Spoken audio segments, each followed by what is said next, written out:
மகாராஜா ஆராய்ச்சி ஒழுத்துட்டது. ஆமாங்க. சட்டம் ஒரு வசியம் வரானா இல்லைன்னு பாப்பேன். அப்படியே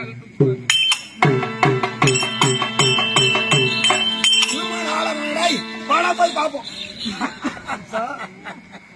சபாஷ். நான் தெரிவித்த பிரகாரம் எப்படி தெரிவித்த பிரகாரம் சத்தியம் தவறாத உத்தமராக கொண்டு வந்து சபாஷ். முதல் குழந்தை ஆண் குழந்தையோ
சபாஷ். இதோட 6 குழந்தை. 6 குழந்தை. இது 6வது குழந்தையா? 6வது குழந்தை. இதுவும் ஆண் பிள்ளை. ஆண் பிள்ளை என்ன சாமர்த்தியம் மாத்தியா?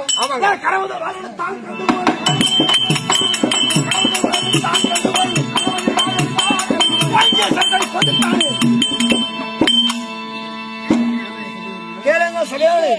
எப்படியாவது கம்சகுமார் 6 குழந்தை கொண்டு ஆமா கருவுட்டு இருக்கு.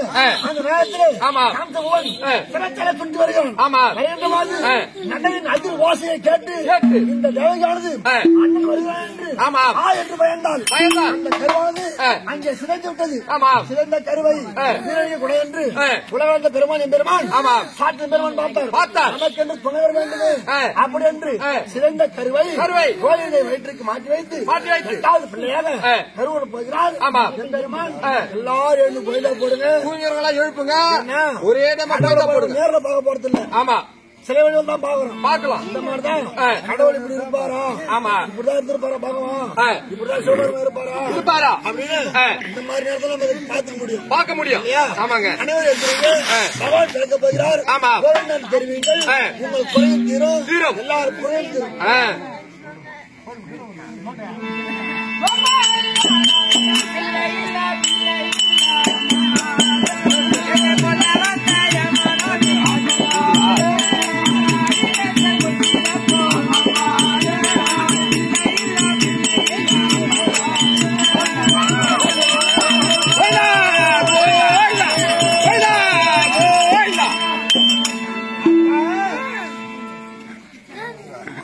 அப்பா நான் தான் வைகுந்த வாசன் நாராயணன். வைகுந்த வாசன் நாராயணன். ஆமாப்பா. எங்க இருந்து பேசுறேன்? 8வது பிள்ளையா உங்களுக்காக பிள்ளையா பிறந்திருக்கின்றேன். தேவகின் வயிற்று வைகுந்த வாசன் நாராயணன் தேவகி வயிற்று 8வது பிள்ளையாக பிறந்திருக்கிறேன். ஆமா நீ பிறந்திருப்பது கந்தனுக்கு தெரிந்துவிட்டால் கொன்று விடுவானே நாராயணா. அப்பா கவலை வேண்டாம். பூமிபாலம் தெரிவிப்பதற்காக பிறந்திருக்கிறேன். நீ தெரிவித்த பிரகாரம் பிறந்தது தாய்மாமனுக்கு தெரிந்தால் கொன்று விடுவார். என்ன செய்வேன்? என்னை கொண்டு போய் ரேப்பள்ளையிலே அசோத மலையிலே ஆதரவாடியிலே அசோதமுத்திலே ரேப்பள்ளையிலே என்னை விடுத்து விட்டு அங்கே தங்கை பிறந்திருக்கிறாள். அவளை கொண்டு வந்து அசோதைக்கு பெண் குழந்தை பிறந்திருக்கிறது. உண்மை ஒன்னு கொண்டு போய் அங்க விட்டுட்டு அந்த பெண் குழந்தையை கொண்டு வந்து இங்க விடணுமா? ஐயனே இது இரவு காலம். அத்தனையா இந்த காரியாலயத்தில் மழையானது வச்சிக்கும் போல இருக்கிறது. மேகக்கூட்டங்களாக இருக்கிறது. எப்படி இருக்கு? கவலைப்பட வேண்டாம். ஆதிசேஷன் புடைப்பிடிப்பால் சஞ்சலப்பட வேண்டாம். அது மட்டும் கிடையாது. இக்கரையே வடமுதிரை பட்டணம். அக்கரையே ரேப்பள்ளை இருப்பது அந்தாடு. ஆனா இக்கரையிலிருந்து வர செல்வதாக யமுனா நதி குறுக்கே கரப்புரண்டு ஓடுகிறது. அப்பா நீங்க சென்று வலது பார்த்து முன்னே வைத்தால் முன்னே வற்றும் பின்னே சுரக்கும். அப்படியா? சென்று பாருங்க. கோவிந்து கோவிந்து கோவிந்து.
எட்டாவது குழந்தை பிறந்து விட்டது. ஆமா. ஆராய்ச்சி மொழி அழித்து விட்டது. ஆனால் இன்னும் வசுதேவர் வரவில்லையே. ஆமாங்க. ஒருவேளை